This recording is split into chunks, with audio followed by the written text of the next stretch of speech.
Ne može svako imati pravo na slobodu govora jer se tako, kao što vidimo, brzo šire dezinformacije. Kome točno misliš da treba zabraniti pravo na slobodu govora? Evo zgodnog citata, kaže Umberto Eco. Društvene mreže daju legijama idiota pravo da govore što su nekoć mogli samo u baru nakon čaše vina bez štete po društvo. Ali sada imaju isto pravo da govore kao i Nobelovac. To je invazija idiota. Ko su po tebi idioti? Neznalice, primitivci, teoretičari zavjere i slični. Netko tebe može smatrati idiotom pa ti jednog dana zabraniti govor. Dobro, nećemo sad u krajnosti.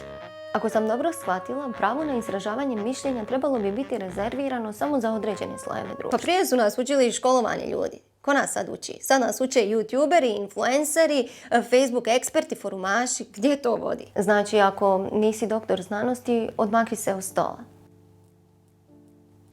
Osobito je pak zlo kod sprječavanja i izražavanja mišljenja u tome što ono orobljuje ljudski rod. Sloboda mišljenja nije potrebna samo ili u prvome redu za oblikovanje velikih mislilaca. Upravo suprotno, jednako je nužno, pa čak i nužnije omogućiti prosječnim ljudskim bićima da dosegnu misaonu veličinu za koju su sposobni.